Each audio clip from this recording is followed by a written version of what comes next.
Hola, buen día a todos. My name is Veronica Martinez. I'm a faculty member in this department, and I want to give you all a very warm welcome to our very first session in the 2025-2026 Research Forum series. And before Professor Agestiegui introduces our distinguished speaker, I want to remind you of just a couple of things that I think are important. Number one is that remember that this is the only opportunity we have as a department to gather and see each other and interact and discuss ideas, catch up with our lives like we just did outside. And in terms of faculty and PhD students seeing each other, remember that you are also encouraged, those of you teaching, to bring your master students. The series goes all the way till June, and your master students, you should offer them a little bit of credit for coming. So what I do with my class, I have their names written down, and then I give them just a little bit of extra credit that will push them from that A- to A or B- to B if they come to enough sessions, whatever you think is the right amount of points to give them. But our master students, not undergraduates, because we don't have room for undergraduates, the room is not big enough. So without further ado, I would like to start the sessions officially, and thank you all for being here. All right. Is your microphone? Do I need a microphone? Yes. And I will be taking the questions. Is it on? Yes. Good.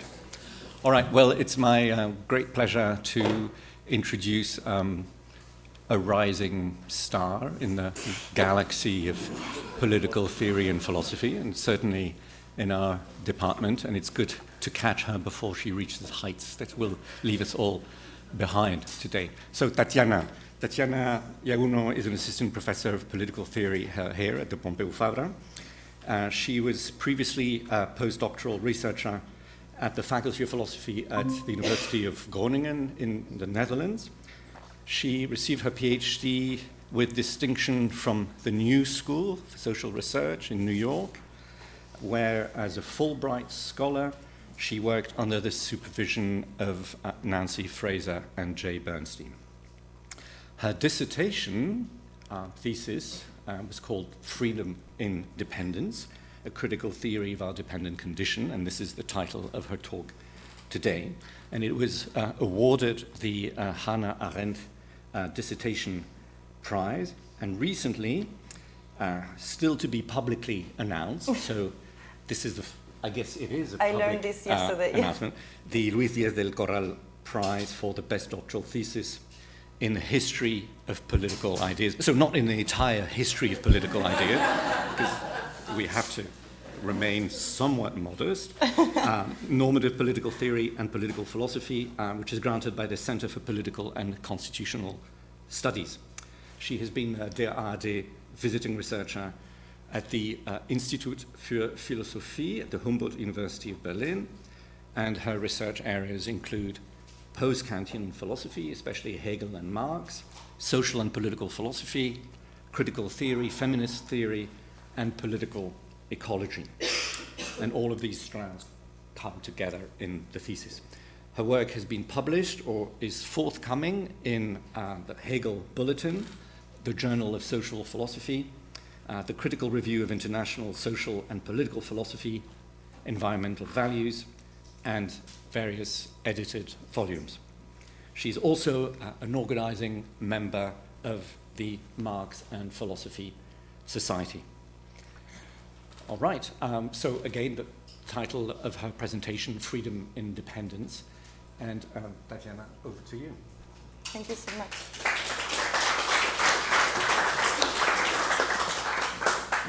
Is that okay? Do you hear me well? Yeah? Good. Thank you so much, Miguel, for the introduction, and Veronica for organizing this, and everyone for being here.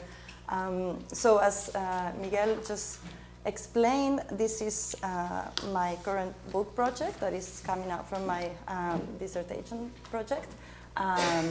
So technically, because of this, the Center for Constitutional Studies prize, so technically it should be published in Spanish with them, but I'm still working on the book proposal for publishing it in English. So like feedback is welcome. This is not like a finished work at all. So yeah, the idea of the thesis or of the book is to see how these two concepts, freedom and dependence, interact with each other, and why we tend to understand them as opposites. So let me just begin with two quotes. One of them from Politics by Aristotle, which is obviously one of the founding texts of our discipline. And Aristotle says, "But he who is unable to live in society or who has no need because he is sufficient for himself must be either a beast or a god." And then, much later on in one of his most famous meditations, John Donne, who says, "No man is an island, entire of itself, every man is a piece of the continent, a part of the main." And he continues later on, "Any man's death diminishes me because I am involved in mankind and therefore never sent to know for whom the bell tolls, it tolls for thee." So these are, I think, are quotes that sort of encapsulate the main idea of the thesis. So let's start. So in Les Rêveries du Promeneur Solitaire, which is the reveries of a solitary walker in English, his last and unfinished autobiographical work, Jean-Jacques Rousseau admits to ending his life alone on earth, he says, after humans have decided to inflict upon him the most cruel torment of all by breaking all the ties which attach me to them. So Rousseau's rather dramatic words convey a strong sense of detachment. So for those maybe who don't know this book, this is Rousseau in his last years, his last work, in his like full paranoid state, and is very upset with society, right? So indeed, in these last years of his life, almost, he says, everything external appears foreign to him. Rousseau's experience of alienation is unambiguously asserted during his first walk, where he confesses, "I no longer," there here's the quote, "have neighbors, fellow creatures, or brothers in this world. I am on earth as though on a foreign planet." Rousseau decides in these last years of his life to cut himself off society, whose members, he says, he prefers to flee rather than to hate, while maintaining a dispassionate interest in society. Instead of a participant in society, he sees himself as an observer, as the spectator of a play. So when talking about other people, he says, "I am not really indifferent to them, except in what relates to me, for in their relations among themselves, they can still concern and move me, as would the characters in a drama." So there is a strong feeling of disassociation here in Rousseau, and he only imagines himself in society under the condition of remaining a complete stranger to society. So when I read this for the first time, after having read all political works by Rousseau, right, the social contract, the discourses, and so on and so forth, his political theory, it shocked me a little bit that Rousseau ended his life with these sort of thoughts. So how are we as readers supposed to interpret Rousseau's final declarations, his conversion from a fervent supporter of a forceful general will to a denier of the positive value of society? And what meaning can we attribute to his transition from a passionate defender of social dependence to an unrepentant guardian of antisocial independence? And why does one of the most serious thinkers of society and the social self conclude his life by rejecting his bonds to others?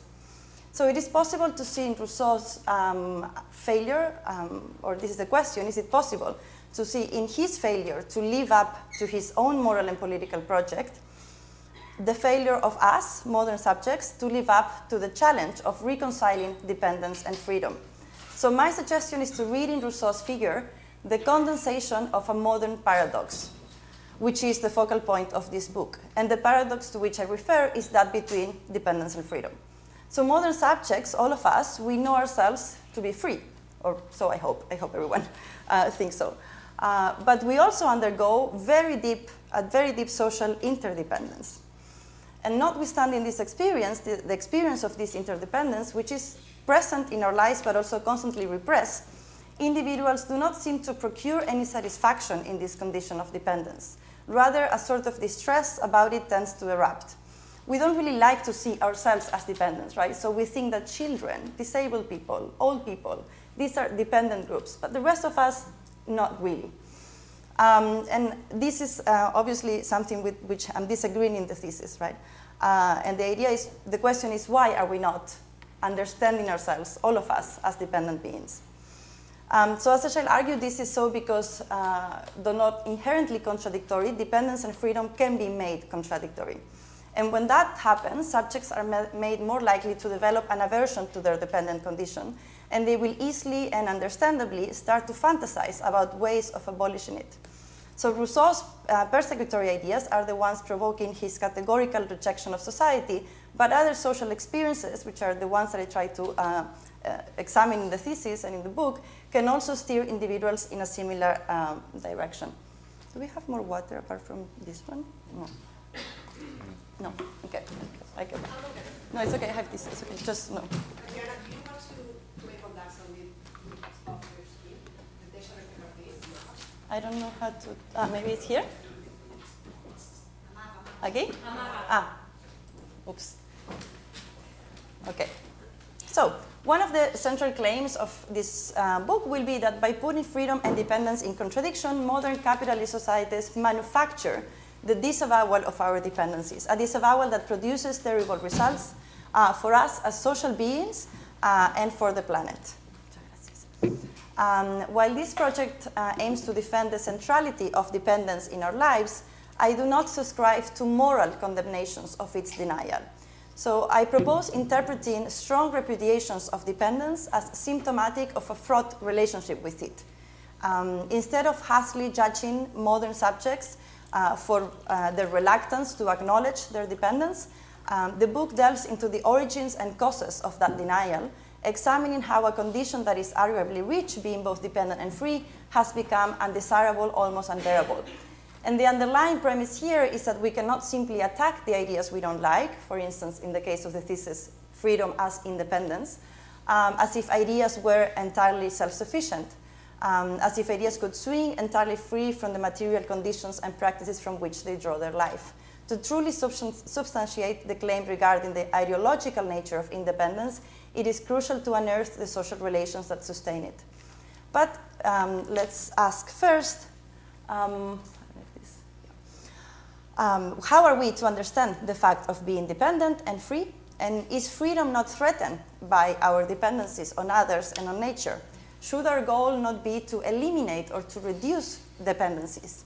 Why would freedom and independence be so often confounded if they are not the same? And is it possible, which will be the idea of the book, is it possible to attain freely constituted dependencies? Indeed, it will be the main tenet of the book that dependence is not the opposite of freedom. In fact, freedom, or so I will try to argue, can only emerge under the condition of not disavowing, of actively recognizing our dependence on each other and on the natural world. For a long time, various political traditions, from liberalism to republicanism, have traced the notion of freedom back to a notion of independence.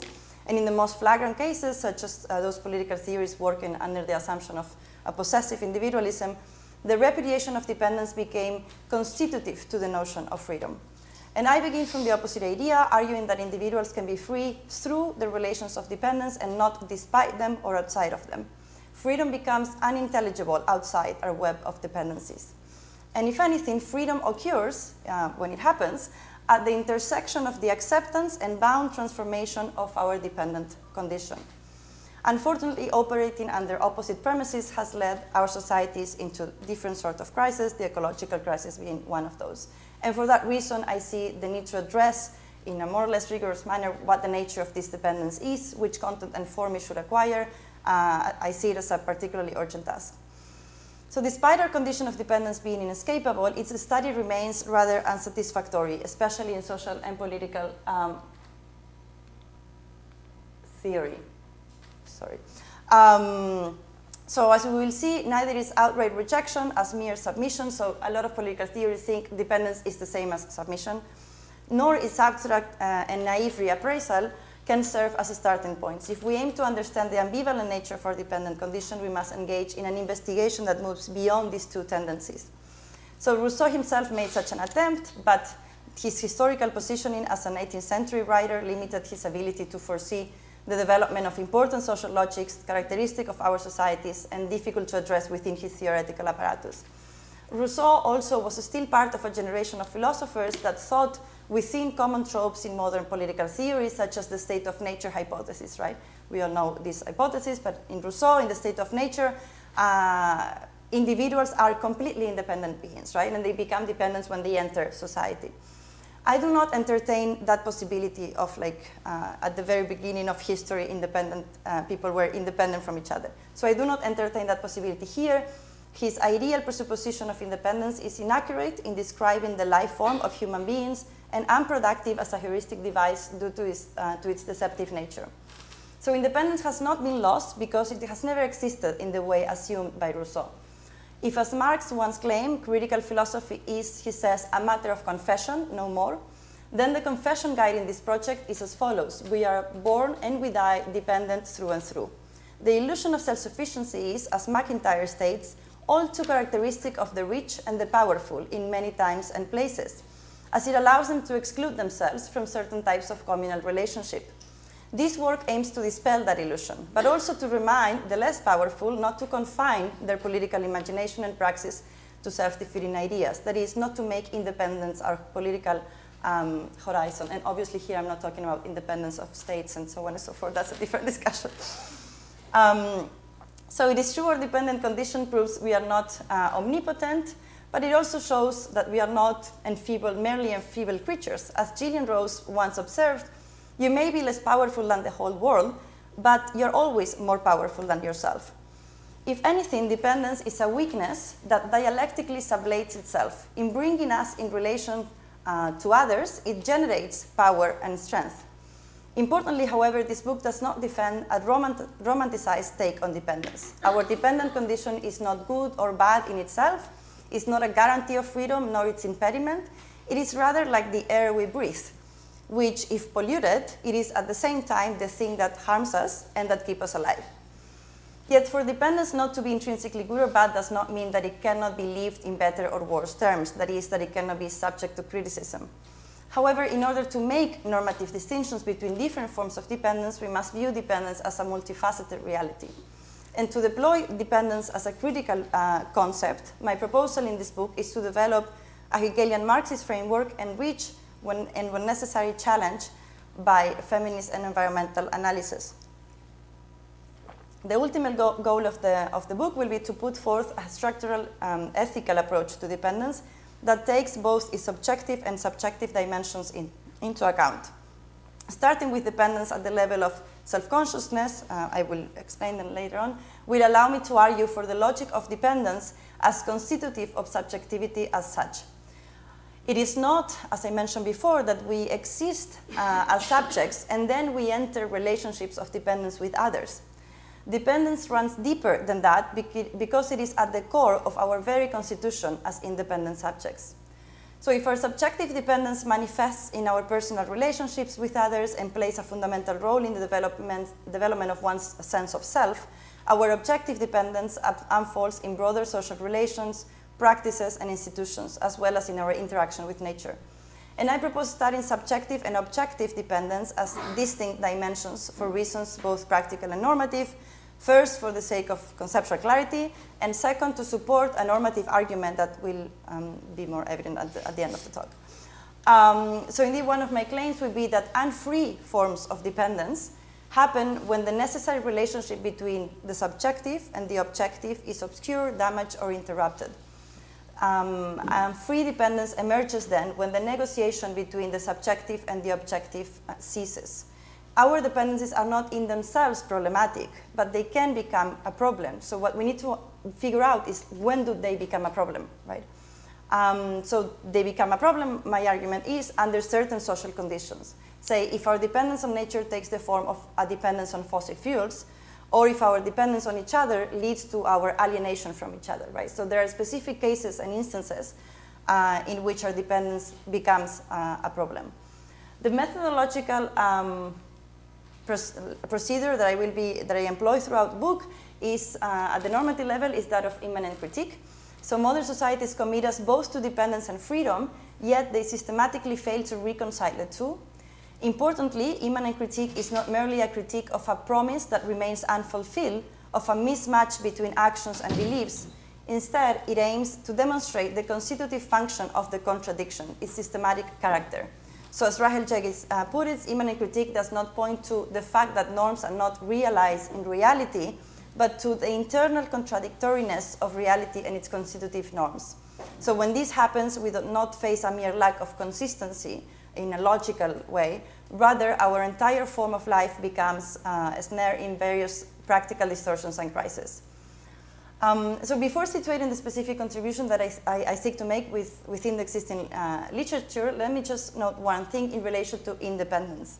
So earlier I mentioned that independence has never existed in the manner imagined by Rousseau, and by that I do, and that I do not begin my study of dependence with such an assumption. However, this is not to say that independence cannot exist. While my focus here is on the study of dependence, it does not entail a denial of the philosophical and political import that the notion of independence may hold. Only a rejection of independence as an unproblematized philosophical presupposition. So independence, or so I would like to defend, should be seen as a result, as an achievement of sorts, whose conditions of possibility are indeed free relations of dependence. So if I were to simplify, I would suggest the following. The framework that I'm proposing here can be seen as an inverted path to the one typically followed by liberal political theories and imposed by modern capitalist societies, which is a path that begins with independent subjects or independent producers, and then only through reason, law, exchange brings them together.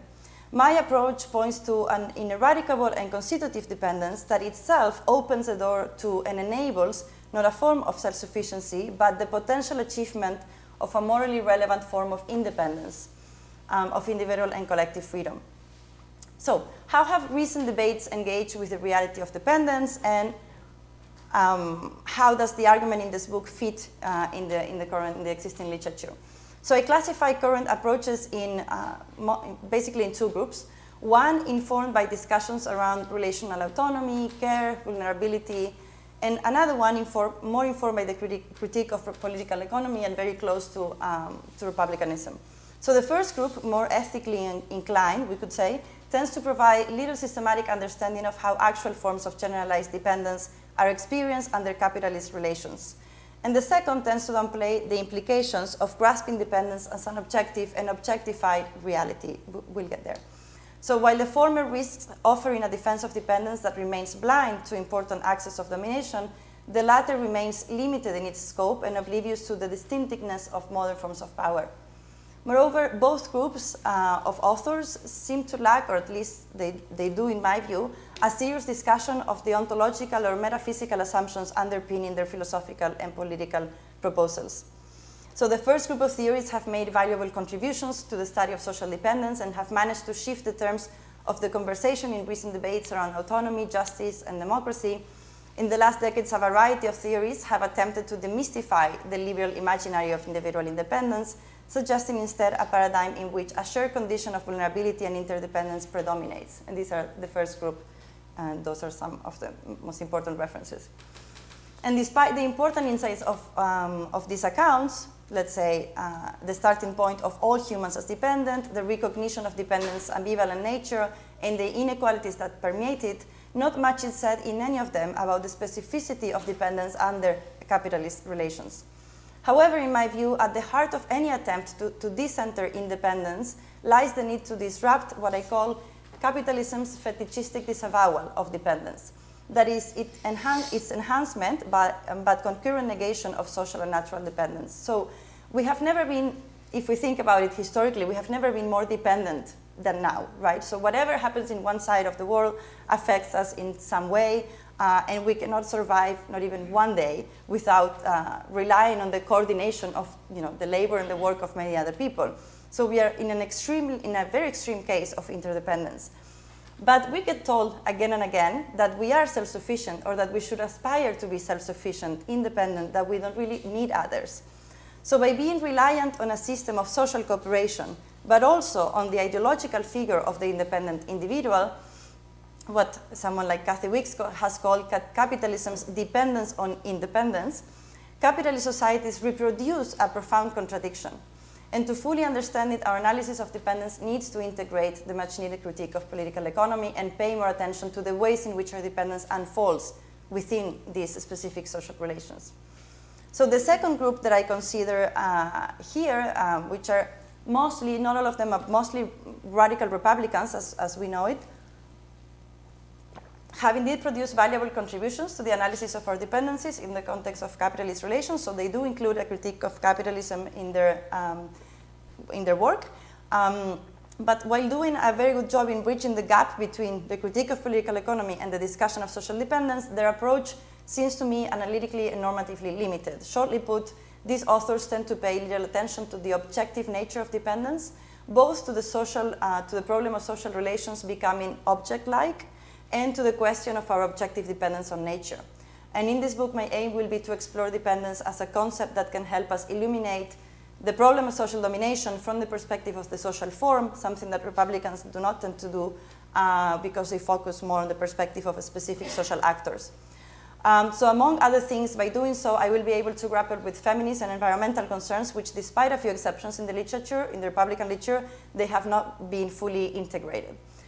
So the structural approach that I develop in this book brings together Hegelian, Marxist, feminist, as I've been saying, and environmental insights, and situates the study of dependence within the context of contemporary capitalist societies. Paraphrasing Kant, we could say that an ethical approach that lacks a rigorous critique of capitalism runs the risk of remaining empty, whereas a critique of capitalism that proceeds without paying any attention to the ethical question can end up blind. So in order to avoid both tendencies, I call for a combination of critical social analysis and normative critique. And I try to develop the argument in the book in actually in 3 parts. So part 1 would be chapter 1, part 2 would be chapter 2 and 3, and part 3 would be chapter 4. So in the first part, I outline the philosophical foundations of my view on dependence and set the stage for a discussion of the interrelations between the subjective and the objective dimensions. So chapter 1 would begin with an exploration of self-consciousness, and in particular of the Hegelian claim that what precipitates subjectivity is the encounter with another. And I discuss the role that the logic of dependence has in the formation of an independent self-consciousness. So the main idea is that we don't really become subjects until we encounter another subject. And we need this moment of recognition with another subject to become one. So the idea of this first chapter is to explain how this, in terms of dependence, independence, which means is that we depend on others at the very level of our subjectivity to actually become self-conscious subjects. So I discuss the role that this logic of dependence has in this formation of independent self-consciousness, both its social dependence on other and its natural dependence on the objective world. And I begin here by revisiting Hegel's early writing, which in them I'm interested in particular in a critique that he has of the figure of Abraham. So each of the chapters starts with a story. So the first chapter starts with the story of Abraham, as is presented by Hegel, which he criticizes the figure of Abraham in order to criticize Kant. It's not important, but yeah. So he provides a first approximation, this critique, to the problem of dependence and freedom in Hegel, and already in his early phase, we can see him as rejecting a notion of subjectivity that he identifies in the figure of Abraham and in Kant's philosophy, a notion of subjectivity in which detachment is reified and dependence disavowed. So for Abraham, he says he tore himself free altogether from his family, so we all have in mind, right, like the biblical figure. Tore himself free altogether from his family in order to be wholly self-sufficient, independent man. Hegel claims that Abraham wanted not to love, wanted to be free by not loving, his separation being an active disseverance from the bonds of communal life and love, an avoidance that, as probably we know that part of the story, even leads him to question his ties as a father, right? So as an alternative to this, Hegel proposes the notions of love and life, which later on will become the notions of recognition and spirit. And I read these Hegelian concepts as basically Hegel's attempt to precariously reunite social natural dependence and freedom.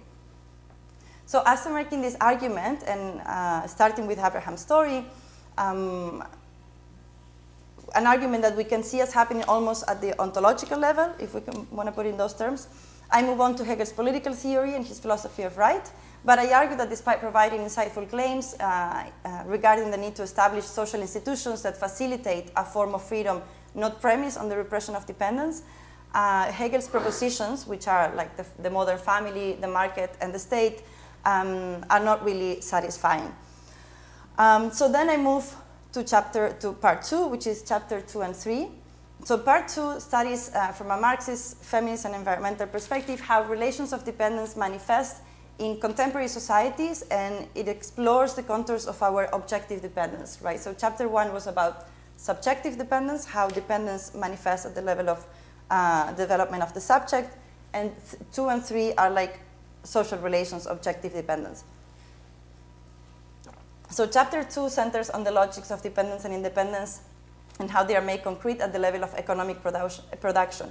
And it starts again with another story, which is a discussion of the story of Robinson Crusoe, which probably we also all know, the character of Daniel Defoe novel, which quickly became, as McIntyre has declared, the Bible of a generation, right? So the books, I'm sure we know it, but it tells the story of a young man who, against his family's advice, decides to go in search of adventureness, and then he's left alone to survive on an island, right? So we see him as this like completely independent subject that somehow manages to survive, right? And during his time on the island, however, he encounters and fights native people, and eventually he meets Friday, who he adopts as a slave. So I take this story to show that not even Crusoe, which is independent as some would have him to be, the myth of modern individualism, and which Marx himself uses as a starting point for his critique of political economies, not even Crusoe is like a fully independent human being. And his dependencies, the fact that he has a slave, are quite revealing. So in other words, the famous Robinsonates, a powerful epistemological device for political economists, are hiding something more than they are revealing something. There is, and that's a conclusion, as a matter of fact, no independent producer. It's like an absurdity to start from that premise. That's kind of the argument. So the chapter then continues with a discussion of Marx's historization of dependence and independence, and more specifically, his characterization of capitalist societies as providing personal dependence on one side under an objective dependence on the other. And here I will not go into details, but I investigate dependence as unfolding in a specific number of institutions like private property, the contract, and money. And then the notion of objective dependence, which I see as unfolding in Marx in the objectivity of exchange, capital, and machinery. But I cannot get into all these details now. Chapter 3 tries to continue this notion of objective dependence to include the objectification of dependence occurring at the levels of social and natural reproduction. So it goes on to explore the complex relation between dependence and independence from the perspective of feminist and environmental theorizing. And I start first with the gender question and with another story, which is Ibsen's famous A Doll's House. You might know the book as well. Henrik Ibsen, in A Doll's House, the main character of A Doll's House is Nora, right, who I argue provides an illuminating case for the discussion of dependence and gender that I'm interested in developing here, and through which I first suggest a revision and a reorientation of the feminist discussion about dependence. So you might also remember the story. After being wronged by her husband, Nora is compelled to break free from the attachments that infantilize and belittle her, reducing her to a doll wife and her home to a playroom. So she leaves the home, right, and her family, and Nora's decision is usually praised as brave and radical, and her door slamming an iconic feminist moment in the history of literature. But Nora's radical declaration of independence is a consequence as an unacceptable state of dependence, right? So she doesn't like the dependencies that she's experiencing, so she's like, okay, I'm leaving, right? However, there is also a problem, another thing that is rarely noticed in the story, in the same way that Friday is rarely noticed in the Crusoe story, an important character in Ibsen's plays, which is Anna Maria, which is the family nurse, the person who takes care of the children. And when Nora leaves, she leaves her children to Anna Maria. So through this story, what I highlight is the need for a notion of independence that avoids the disavowal of our dependence as its condition of possibility. So in the story of Nora, for instance, Torvald, which is the husband, is wrong in purchasing his independence through Nora's submission, but Nora ends up trapped in the same logic, purchasing her independence through Anna Maria's dependence. So this, I claim, is the limit of an independence based on the dissociation from others. So instead of portraying women as dependent on men and as in need of securing independence above everything else, I propose emphasizing society's dependence on reproductive labor. So I try to shift the view of woman as dependent to society as dependent on women's labor. And I direct our concerns to the necessary maintenance of relations of dependence while putting forward a critique of the terms and conditions under which this maintenance currently takes place. So the third chapter then has a second part, which is the question of ecological reproduction, and again starts with a different story. In this case, the story is Hemingway's The Old Man and the Sea. So the main character of this story is Santiago, who is a fisherman, an aged fisherman, who has gone a long time without catching any fish, and who one day decides to navigate deep waters again and reverse his luck, and he finally finds this huge fish against which he has to sort of fight, right? So the book is about his fight with the fish. So Santiago is usually portrayed as a good example of the man against nature trope. But the story is actually more complex. Santiago constantly acknowledges nature's own rhythms, purposes, intentions, directions. He even confronts the fish as an equal, and he grants him not the possibility but also the right to kill him back, right? And gradually in the story, when we read it, the boundaries between the fish and Santiago start to sort of dissolve, and the relationship becomes more and more intimate. So Santiago ultimately recognizes nature's independence while admitting his dependence on it. So Santiago knows that he needs to go and fish in order to survive, but he also admits that nature deserves being granted this independent ontological, let's say, status. So I use this example again of a character that admits his dependence on nature, and that by doing so put us all in a better position to develop ethical and sustainable relations to it, even if these relations are not always symmetrical or pleasant. And I then reconstruct in the chapter the debate on nature's status. This is a specific debate on political ecology, and I conclude that the ontological claim regarding nature's independence is indispensable for establishing an ethical relationship to it. And finally, I turn my attention to the socio-historical, examining the concrete ways in which our dependence on nature gets codified under capitalist relations. And I end up suggesting basically that the disavowal of our dependence on nature, combined with the dominance of the capitalist social logic, which only produces, and having the production of profit in mind, produces a problem of unsustainability, but also a distorted view on what freedom means. And then finally, part 3 brings into light, in a more systematic manner, the normative deficits that I have that emerge throughout the book. So far, what I've tried until chapter 4 is to understand what it means for us, modern contemporary subjects, to be dependent, right?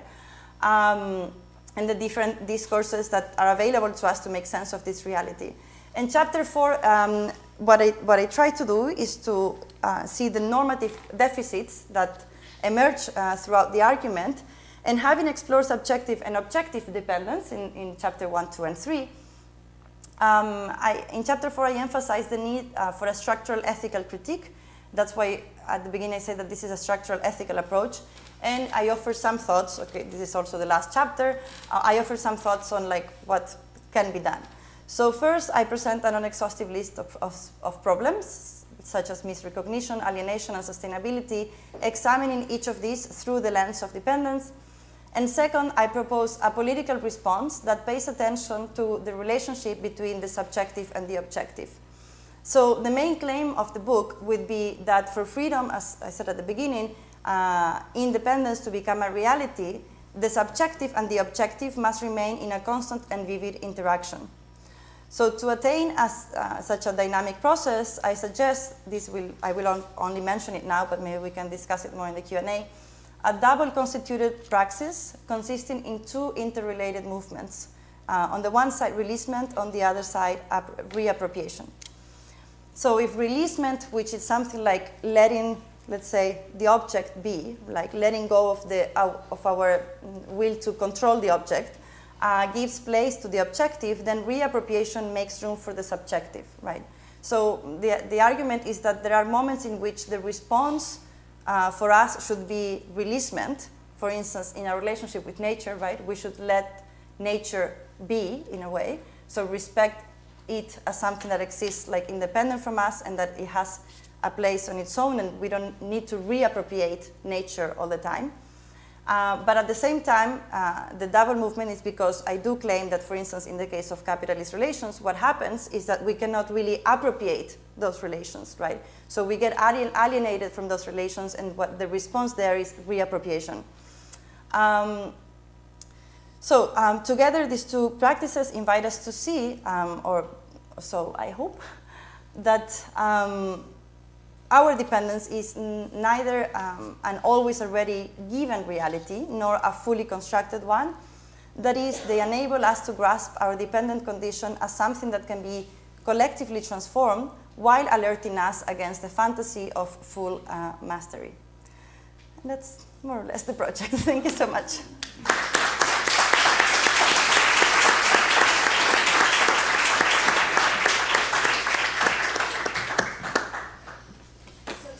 What we do is we allow the host to have the first set of questions or discussion points. So, Miguel, that will be you. Okay. And then I will take questions from the audience. We typically do 2, and then the speaker answers them, and then I take 2 more. We find that that's more efficient. So let's do that. All right. Okay, thank you very much, Tatiana. So I have several questions, but I'll perhaps start with one, but based on what I take you to say in your presentation, which is that we are living under a specific form of dependence today, which is not compatible with freedom. Not only that, but it is constantly presented as freedom. So there's that sort of double problem.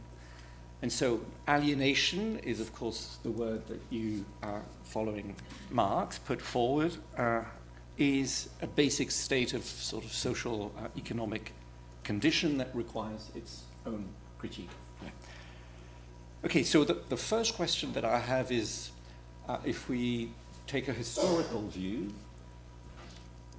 do you see any point in history where there was such a thing as freedom independence? I mean, could you say, you started with a quote from Aristotle. You could say, oh, okay, if we go back to the Aristotelian idea of philia as the social bond, which is, of course, a kind of affect, but also, a social norm or value, there we have, of course, it would be sort of a Heintian position, a kind of dependence that is completely recognized, but as a condition of freedom. So maybe that would be one question, and then the other question, looking still historically but beyond our current condition, you refer to releasement in relation to letting go, letting be, in relation to our relation to nature as a possibility. But what would freedom look like beyond this capitalist and predatory form of production and social relations? That is to say, what kind of praxis, what kind of transformation is required, and what form of dependence can be made sort of fully compatible with freedom. And I had other questions, but I think I'll leave it at that for the time being. Yeah. So should I respond right away? Yeah. So for the, thank you so much, Miguel. So on the question of if there's been a moment in time, in history, where this reconciliation here has happened, I think my answer would be, well, I don't know, but probably not. But even if we think about antiquity, and like there are like, let's say, aspects of like the freedom for the ancients that we sort of like have given up somehow, and then recovering them would be a nice way to go. I mean, antiquity, its mode of production was also based on slavery and so on and so forth. So I don't see it as a model. And I also think that coming from the critical tradition and like the type of criticism that is usually done in the critical tradition, which is this immanent critique that I just explained earlier on. Whatever we are figuring out as a solution to our problems needs to come from the very problems we are facing now, right? Mm-hmm. So the response is never like a moment in time previous to ours where we know we can go back. So it's never like this sort of nostalgic political, I would say, response, but rather an understanding of what are the contradictions and the crises that our societies create, and what are the ways in which we can imagine those crises and contradictions to be solved, right? But it's always something like that starts from the present. So to the question of like, if I see in any point in history a reconciliation, I would say no. And even if we could identify one, because I cannot really know, like the humans are very varied, and I know very little about themselves throughout history in the different places of the planet and so on. But even if there was one, the point for us in this society right now is to begin from this starting point. And then on the question of what would freedom look like, so I think here there are like, that's why the releasement and reappropriation thing. And the idea of releasement and reappropriation is that because sometimes the response to this, what should we do in terms, for instance, of the ecological crisis, for some authors in that literature is to leave like nature or the natural world like untouched somehow, right? And to try not to disrupt too much like what's going on in nature. And even like an understanding that we are in ourselves like damaging or like bad to nature, like from the very beginning. And I mean, we are part of nature itself, right? So if nature invented us too, so maybe it invented its own destruction, but like, I don't see this idea of like separating like nature as this good thing that we need to leave alone, and then humans as this evil thing that they're always like damaging it. I think that we need to figure out a way of rationally interacting with nature. And rationally interacting for me, it means establishing a mode of production that is sustainable, right? And that respects its like metabolic relationship with the natural world. For this to happen, at least from my perspective, the profit motive cannot be the main driver of the of our economic relations, because this is not a motive that can have into account our nature sustainability, or at least it's never its like primary concern. So at the same time, that's why. So we have to let nature be in a specific way and grant it this room for itself, let's say. And that's why the idea of like the Santiago story is to respect nature's rhythms and cycles and all these things. But also knowing that we are, or at least we want to be free subjects, which means that we want to decide how this relationship happens with nature, right? So I don't think transformation of nature is a bad thing in itself. It just depends on how this transformation takes place, I would say.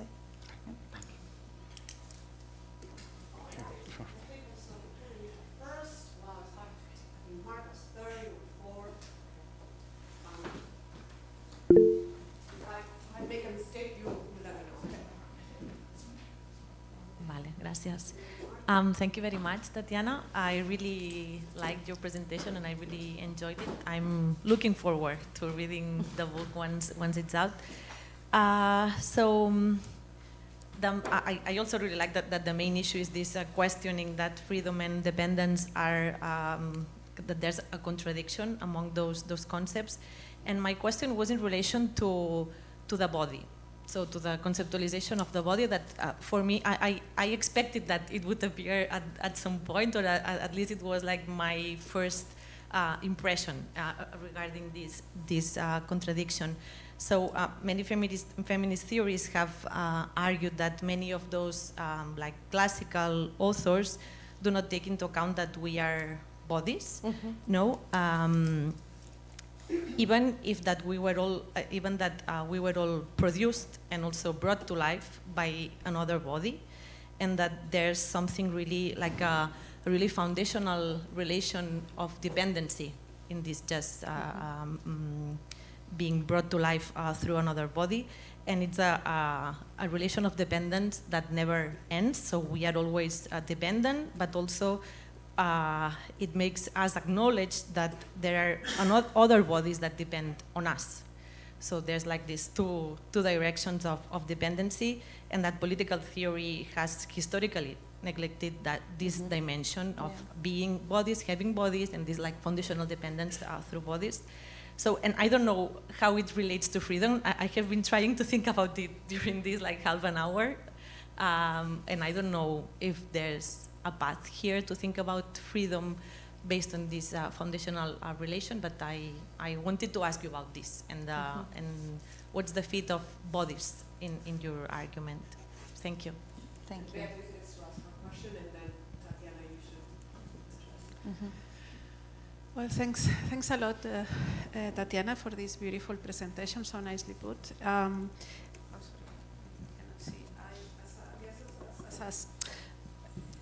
As an evidence of success, I have here like a full page with questions. I will make some, and you all just react to whatever appeals to you. I think you've made very well this point of the apparent contradiction between dependence and freedom at the beginning, and your talk is the title is Our Dependent Condition. So I was thinking, to what extent framing it in terms of our dependent condition does not already lead us to some type of relational answer. No, this is one thing. I don't know if in your research you found the need of opening up the notion of freedom as well as you did with the notion of dependence. This is something I somehow missed in the presentation. Something I was curious is at what level you are analyzing dependence. I guess in connection to what Maria said, no? Is it at the individual level? Is it at the collective level? You said it is not at the level of the national states, but while thinking this is another question is to what extent historical conditions in which dependence or independence of national states shape the scholarship in regards to the notions that you were, the notion of dependence. Is something I was curious about. And in this respect, you said, this is not really the discussion, but I think these historical conditions perhaps had to do with the way we understand dependence, because in most of the world, non-Western ontologies are fundamentally relational, no? And it's a bit cliche, but this notion of Ubuntu, it is I am, no? My opportunities, no? My choices are because you are. So there is not at all contradiction between freedom and relationships and dependencies. No? So in this respect, and going to what you've mentioned later on the more environmental, I want to read it this way, no? Environmental dependencies, we just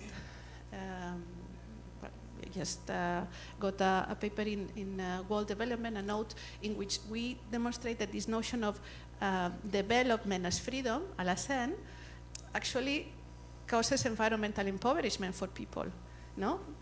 Who get more money, but at the same time get their communities destroyed and their options reduced. No? So I think perhaps this element of the material conditions in dependencies and dependencies could perhaps be reinforced a bit.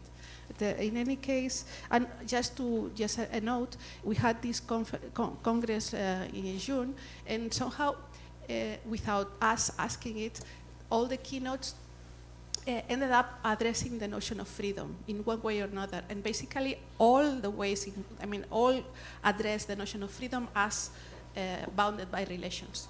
All of them. So I think this is something that perhaps can also inform the presentation. But I'm very impressed, and I'm very grateful for this opportunity to hear to you.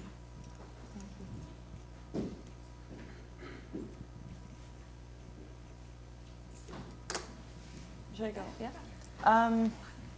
Yeah, so thank you so much for the questions. So the question of the body, that's a very good point also because it's a bit maybe even repressed in the book. Like I don't talk about the body much and I haven't noticed this until you now say it. So, which is, it's weird because I think clearly the body, the reason why the body is constantly repressed, or so I would argue, in classical or in political theory in general, is precisely because the body takes us to a realization and an acknowledgement of this dependence, right? So it's very clear that as embodied creatures, we depend on others, not just because we are born from others, but because we need to our bodily existence always refers to our dependence. So I think it is part of the argument, but it's not really explicit, right? So maybe I will try to find a way to make it more explicit, the body question. It is a bit explicit in the discussion of the first chapter. So when I'm talking about Hegel and I'm explaining what kind of subject he is defending, let's say, against the Kantian subject, and that he sees precisely as like disembodied or like detached from nature and from this like bodily experience, I think it's a bit present in there, that question, right? And so when I go in that chapter through Hegel's notion of the subject and how he develops that notion, it is very clear that all subjects have, let's say, an objective side, as he would put it, or a natural side, which refers precisely to this like bodily dimension. So it is kind of there, because it has to be, but it is true that I haven't put it in precisely in those terms. So I will think more about this, thank you. Then there is the question of, so at which level I am presenting this discussion, the individual and the collective. I think the whole purpose of the book is that we cannot really discuss one without the other, right? And so that's why I have like subjective dependence on part 1 and objective dependence in part 2. And it's not exactly that, but one way of translating this subjective objective can be individual collective, right? It's not exactly the same, but so the point is to say there is no way to think dependence if you're not thinking first what kind of ideas of individuals we have, or what individuals are in themselves, or how they become individuals. And there's also no point of talking about dependence without talking about social relations that make them these individuals that they are. So the level is always a level that is bringing these two things together, right? And the thing on the non-Western tradition, like, for sure, yeah, definitely. Like, it's, I know nothing about, like, non-Western philosophy, or very, very little, so I wouldn't dare to, like, go into that, but, like, I am aware that is much more central, right, in non-Western philosophies in general, or traditions, that this idea of relationality. But the purpose also of the thesis is to say that it's also clear in a specific tradition, which is a tradition in which I'm working here, the Greek tradition, this relationness is also very present or fundamental for the Western tradition itself, right? So sometimes there is a bit of a caricature of like what, like Western philosophy is like not paying attention to relations, and then like non-Westerns, like, and I think we need to recover also in the Western traditions thinkers that are actually doing this job, right? And so here I'm doing it with Hegel, Marx, and and like feminist thinkers, ecological thinkers, but there is like a thread in the history of Western thought that actually puts forward like that argument, right? That makes relations the central concern. Yeah, I don't know if I responded to everything, but yeah, thank you so much. Thank you, Tatiana. Thank you for this presentation. It's not only the content of your project, but also its beauty, what captures our attention. I have two related questions. One very metaphysical question, and the other very, very political. My very metaphysical question is on this fantasy of full mastery, the fantasy of full mastery that inspires modernity. and enlightenment and modern liberalism and so on and so forth, right? To what extent the celebration of dependency that you are suggesting here is possible in a metaphysical context that is still modern, or now postmodern, but is still within modernity. You are using novels as the beginning of your chapters, but the novel itself is a modern invention of full mastery of one writer writing a novel in a room alone, right? So to what extent it's within this framework is possible to celebrate dependency? And the other question is related to this first question. It's very political. To what extent this can be an appealing political program? Is that appealing to ask people to focus on dependence when what people want to hear is that they are the full masters of their own life? And even Republicans, even Rousseau and the French revolutionaries and all that, presented their fight as a struggle for, of course, for freedom and so on and so forth. And then this came with a lot of dependence from and submission to citizenship and the republic and so on. So, but they were hitting this dark side and celebrating. So that's my question. Thank you. Thank you.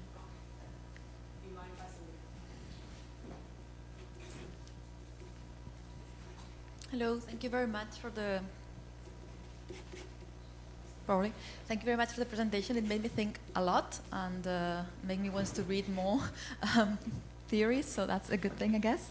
I come from a very applied field. I do social policy, so I was thinking about this from the perspective of the welfare state, and my question has a bit to do with to what extent is the problem being dependent, and to what extent is the problem in capitalism to be dependent on, so that someone wants us to take care of them. So in terms of when we talk about the big debates in the welfare state are people should not be dependent on the state, people should be independent beings who don't need our help, right? So essentially what we're terrified of is not to be dependent, but it's that we need to help others. And I was just thinking what your ideas on this general notion would be. On what exactly? Essentially, maybe the problem is not, or our problem is not only on being dependent on others, but the fact that others may be dependent on us. So what makes this unsexy is the fact that we have to be villagers, because that we dislike the fact that others depend on us. We definitely challenge them on them. On that, yes. I get it. Thank you.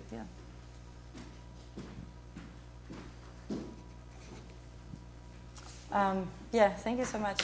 Great questions. So, Mark, on this metaphysical fantasy of full mastery and being part of modernity itself and the Enlightenment and so on, and how can we, or to what extent is it possible to celebrate dependence? I think my way of doing it is not so much to say dependence is a good thing. We should all be happy about being dependent, and that's it. But the way I try to do it in this project is to show that this fantasy is always a lie. So that we are lying to ourselves when we are doing that, right? So the idea is not so much to put independence against dependence and to say now we need to celebrate dependence. It's just to show how every time that we are presenting a specific subject or situation as happening independently, that what we are doing with or what modern discourses usually do is just to hide the dependencies that are actually underneath, right? So even if we go back to the idea of the novel and the writer, someone is cooking for this guy, right? Someone is I don't know, taking care of his children, and there is always a dependent aspect that is just being repressed in this modern idea of independent subjects, right? So I think for me the critical procedure is more to show that is always the case. So once we see that, okay, what do we want to do this? Once we acknowledge this, then what we need to do is to say, if what kind of dependencies are happening, since we understand that there are some dependencies happening, and how do we want to organize them socially, right? But yeah, it's not so much to oppose the two, but to show that independence has, as its condition of possibility, relations of dependence, right? I don't know if that makes sense, but... and then on how it is appealing or not, well, I think we have to make it appealing.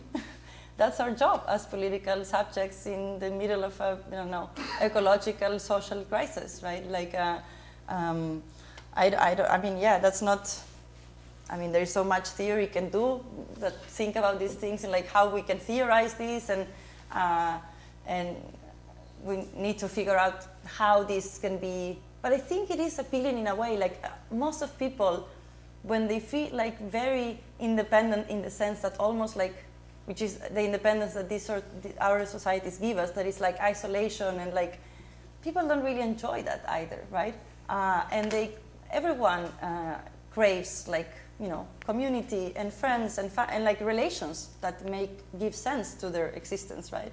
So there is something to work with politically there.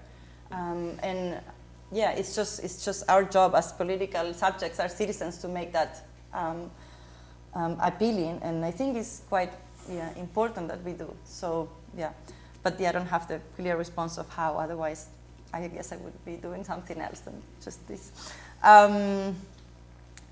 But yeah, so the question of the welfare state, dependence on the state, and how we don't like others to be dependent on us. Definitely, that's also something that I'm gonna like steal from this and like include now in this project, because I haven't put it in those terms, but I think part of the project is to is the idea that if we all acknowledge that we are all dependent, then it becomes easier for us to accept that others depend on us, right?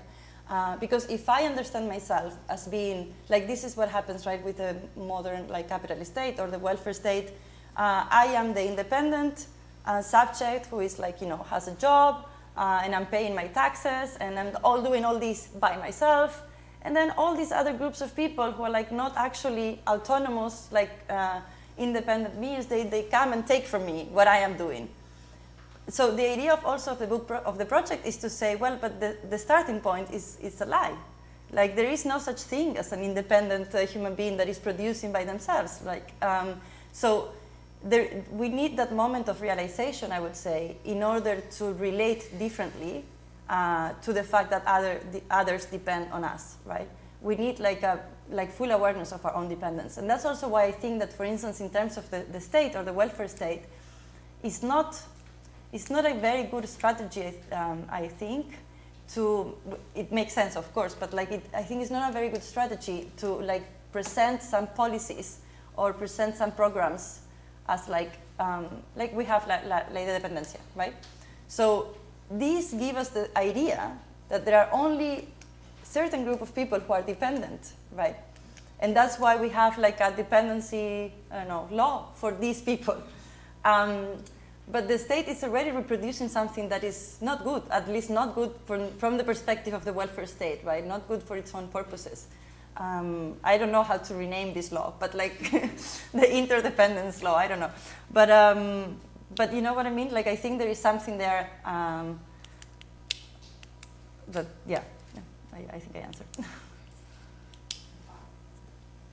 Thanks so much, Tatiana, for this really rich and thought-provoking talk. It's really remarkable that you took such a complex and deep project and you were able to distill it into such a short talk. So really, so much appreciation. I wanted to come back to something you said early in the talk. You talked about, I think you used the term relations of social domination. Mm-hmm. And it struck me as very interesting that the primary relation of social domination that you are investigating, through the lens of which you're investigating this question, is capitalism, mm-hmm. right? And particularly capitalism and its effects on our relationship to nature. But I am wondering, without sort of pushing you too far afield from the central thrust of your project, if you could say a little bit about other forms of social domination and how freedom and dependence, right, are sort of interacting. So I'm thinking of forms of social domination that are still very much, right, salient, such as patriarchy, such as colonialism, and now neo-colonialism, if you will, right, in its more contemporary iterations, or we might even say militarism, the militarized state, right? These are all sort of relations of social domination that are, I think, also very prevalent. And I just wonder, right, how does your argument, how might we consider the sort of central thrust of your argument when we think about these other forms of social domination? Or would it be your contention, as a sort of good student of Marx, to say that all of those forms of social domination are actually subsumed by capitalism, that capitalism is, right, the root form of social domination that gives rise to the others? So just wanting to hear you say a little bit more about, right, other forms of social domination and how your very rich theorizing might speak to them. Thank you. I also wanted to ask a question, and then we have Aya and John. So, Tatiana, that was so inspiring and thought-provoking. Thank you for helping me, for encouraging me to think about some issues that are very prominent in cultural anthropology and cultural psychology, at sort of more from a philosophical and also political point of view. But going back to Beatriz, who has left a point about other cultural traditions that don't have the freedom. I mean, and they are most of the world. Remember, we are cultures, like the West really is only 18% of the population of the world. So I think this goes beyond the scope of your book. But in proposing solutions and basically trying to so persistently convince us that there is no such a tension, that really those two things are inseparable, I find it hard to believe that you don't find you somehow, maybe for the next book, use in the propositions that other cultural traditions make, which are already telling you this, right? So, as to give you an example, cultural anthropologists and cultural psychologists, when they ask people, who are you? There's this test, very well-known test, who are you? And then you're given blank lines, 20 lines, and you have 10 seconds to write the first thing that comes to mind. Westerners make a list of personality traits. I am this, I am that, and things relate very much to sort of a very self-contained individual self, while people in non-Western traditions and non-Western cultures, they will write many relational terms. I'm a daughter, I'm a mother, I'm a work in this company. They will mention the religious group they belong to. So the notion of the self is different across different cultures, precisely because their definition of independence and relationality is, I think, is the essence of who we are.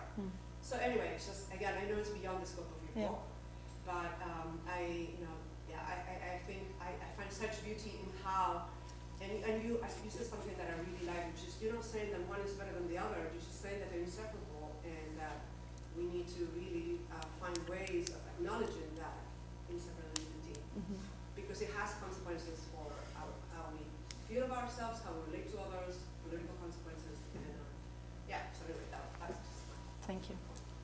And then we'll have Aya and John. Okay. Thank you so much. And maybe I can just start with your comment, Veronica. I will again just steal this. I will just steal a lot of the ideas you're suggesting here today. I didn't know about this test, but this is a very good starting point for the book. And you are right that this is not a book that, I mean, I don't know, but most likely won't be able to include or be fair to non-Western traditions in general, but definitely something can be added on that. So I will try to do that, and the test thing, that's very revealing, I think. So I want to say that as a Hegelian, I would also answer with all these relations.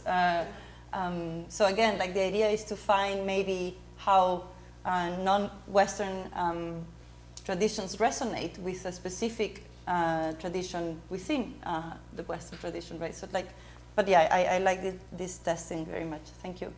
And on the social domination thing and other forms, if I think all domination is explained by capitalism, no. But I do think we do live in under capitalist relations, so it's like it is always a dimension of those of any form of domination, right? If you're talking about race, if you're talking about colonies or neo-colonial relations, if we're talking about the situation of women, so all of these things, it's somehow they are explained, some of these like forms of domination at some level because they are happening, at least if we want to understand them historically, because they are happening in a world which is basically a capitalist world, right? So I don't think that those lands like explain everything, but because it is our mode of production, and this is like a big thing to be, right? And in a big thing in like determining how our lives go. I think that that's my main lens, but I don't think everything is reducible to that. But like all forms of domination are somehow mediated through that form, right? That being said, when I say like I presented very quickly the case like the feminist, let's say, chapter, and the case of Nora in Ibsen's play, where she leaves the family and she slams the door and she's like, okay, enough. The idea there, I'm not really talking about capitalism there, right? I am saying basically that, or at least not with that story, what I'm saying is that this form of independence that a lot of like the feminist, let's say, tradition pushes for, which is like understandable because women have been dependent on men in like unacceptable ways throughout history. And patriarchy is somehow defined by this dependence of women on men at different levels. So let's say the goal of, or the political goal of independence is understandable under those conditions.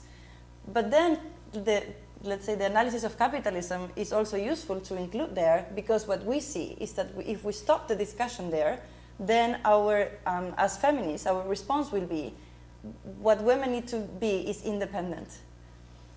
But that's an impossibility. So because like all the time we are purchasing our independence through someone else's dependence, at least under these social relations, right? So that's why I used that case. Like she can be independent, she can leave her family, but then another woman is taking care of her children, right? Which is also like what happens in like modern societies, like a woman has a career and then she pays for a woman, normally a migrant woman, racialized, to take care of her children, right? So this is like, what I'm saying is that this is a bad logic, right? And the way in which I try to see why this is a bad logic, or to explain that, I do need an analysis of how capitalist relations work, right? And in this case, for instance, how I shift the conversation to reproductive labor and care work, and how this is something on which society as a whole is dependent on that. And the idea is to say, maybe as feminists, what we want to do is not so much to push for independence of women, but to problematize the fact that society as a whole is dependent on this labor and without recognizing it, right? So just to shift the conversation, maybe to like go politically in a different direction. But yeah, just, I don't know if I answered, but yeah, thank you. Hola. Hola. Thank you so much. This was such a fantastic talk. I think I intuitively already buy the argument, and it's just so nice to see it laid out so expertly. So that was really fun. My question is sort of I'm interested to hear your thoughts on this, yeah?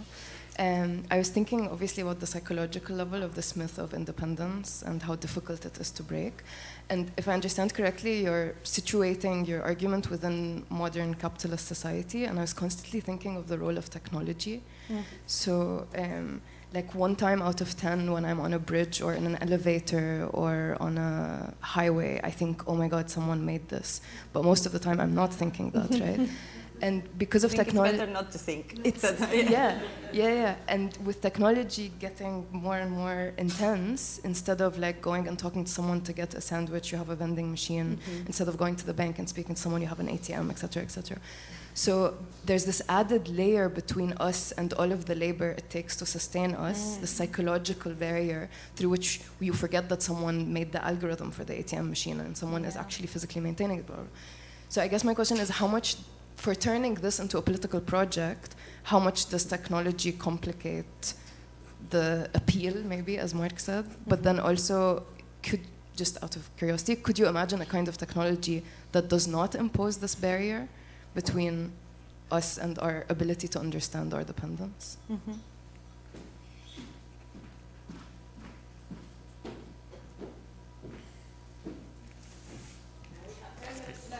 Okay, I'll say. So very quickly, I was struck by your conclusion regarding nature, which I understood to be focused on this releasement almost entirely, except for understanding our dependence on nature as sustenance. But the way you describe the story of Santiago and the Old Man and the Sea is made me think a lot more about how much the relationship that he has with nature is more than just sustenance, right? I mean, you're really emphasizing the rhythms of nature, and I think the rhythms of nature, the way you describe them, are more than a recognition that he needs to respect them in order to eat, but actually that he needs to understand them, or that those rhythms are part of his understanding of himself as well, right? It seems to me that his relationship with the fish is much more like a social relationship that kind of is a different layer of dependence. So I was curious as to whether... Sorry, can you reformulate a little bit? If I understood your conclusion about nature, was much more focused on nature as sustenance and releasement in all other respects. But I understood the way you described the story of Santiago as really about this dependent relationship that's more than just sustenance, right? The nature, the relationship between people and nature or other parts of nature actually informs how people understand themselves as individuals in the same way that social relationships do that. So I'm not, and perhaps that's also part of the way you describe it in the book, because the way you emphasize the story actually made me think a lot more about that than I had imagined. Okay, yeah. Sorry, I'm thinking. Okay, so on the psychological and the technology thing, so this is actually one section of like on chapter two, when doesn't matter. So when I'm talking about like dependence at the level of production, and there are two things that Marx is saying on his like historization of dependence and independence. So yes, under capitalism we gain personal independence, but we are objectively dependent. And there are three things that make us objectively dependent. So capital exchange and technology. So technology falls like into that section of the chapter. And indeed, there is a problem under capitalist relations with technology because we stop understanding technology as labor, right? The question of, so that's there as a discussion, but the question you ask at the end, which I haven't thought of, like how can we imagine technology? So it's not that in a non-capitalist society we wouldn't have technology, that's really not the case. So what would it mean for technology not to do this like thing of, or have this tendency of erasing labor? I don't know, maybe we have to put like pictures of people like who made this, like, I don't know, and things. I don't know, I think we will need to figure out how, but I think, yeah, that's a good question. I don't know how we could manage that. We would still have that. I think we wouldn't have the problem in the same way if in a socialized, let's say, mode of production, because we would all be participating somehow in that process of production in more equal terms. And technology, let's say, at least the idea would be that technology would not be dominating us, and we would like decide, that's the reappropriation side of it, that we would decide democratically what we want to do with technology, what kind of technological developments we want to implement or not. So there would be, I think, a much more active relationship with the questions surrounding technology, right? At least that's my understanding of like how it would be in a socialized economy, because we would need to actually decide collectively how to do those things, right? So maybe because socialized economy would force us to have those discussions in a more conscious manner, and it wouldn't be just like a lot of technological development that is happening and we have no idea of how and by whom and with which purposes, but we just accept those developments and we use them for the benefit of others. I think in a world where that wouldn't be the case, the mediation would be less extreme, like if it makes sense. But yeah, I need to think more. Yes, and I'm not sure I completely understood the last one. If it's like releasement and sustenance, I'm not really saying that nature, at least sorry if I convey that, like I'm not really saying that nature is there just for like sustenance purposes. I'm not like defending like how do you say economy, like sustenance economy, do you say it? I don't know. Yeah. I don't think so. I think it's we work, and which basically means that we transform nature for reasons that are our own sustenance, but also for reasons that are well beyond our own sustenance, right? And like, I don't know, we produce art and we do many things that we don't really need to survive, let's say, but like they imply a transformation of nature of some sort and labor and so on. And I wouldn't like reject that. So it's not so much an idea that the natural world is there just for the purpose of our sustenance. It's more like, the point is more to say we depend on it for our sustenance. So we need to be aware of that fact. And once we are aware of that fact, then we will ask the question of like, okay, since we depend on it, how do we really want to relate to this, to the objective conditions of our survival, but also of our life in general, right, including our freedom. But yeah, I don't know if I'm responding, but also I don't know if I got the question completely, but I would say something like that. Thank you. We're almost out of time, but I think we will take one more question, but you will have to answer quick, Tatiana, because we have okay. to Yeah. at 1:30. Oh yeah. Right, we don't have time. We really have to finish at 1:30. This is what we do. So I don't know. Have you looked to see if anyone? Oh, from here? Yeah. I haven't. I forgot about this. Like.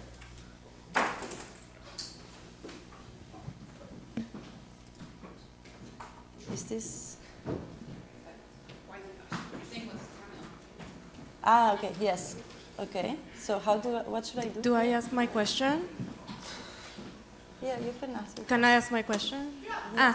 Thank you. Thank you, I didn't sorry. know who was talking. I was just... No, sorry. Mine is actually a kind of like a clarification question mostly.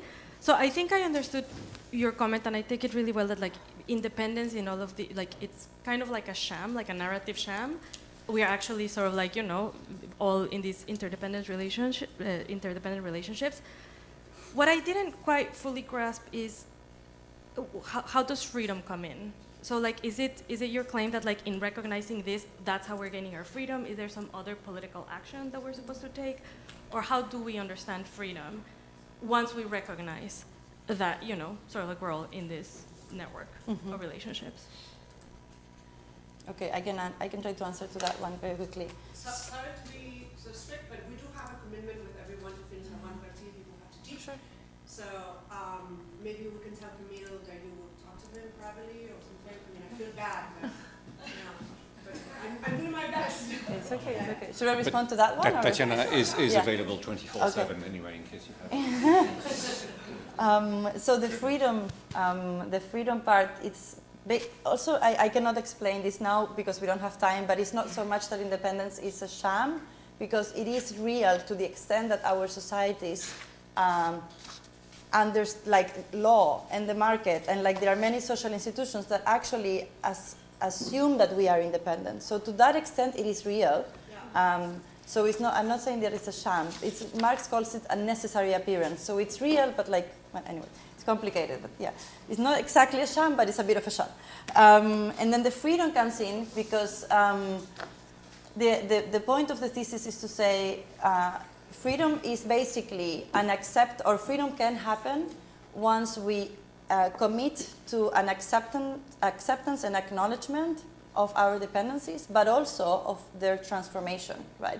So it's not only to say we are dependent on each other, that's it, but transformation means, okay, now how do we actually want to organize these dependent conditions that we have, and how do we organize collectively, right? And this is where freedom appears, when we try to respond collectively to that question, how we organize and what we do with our dependencies. That's it, yeah. Thank you so much. Thank you so much. Thank you.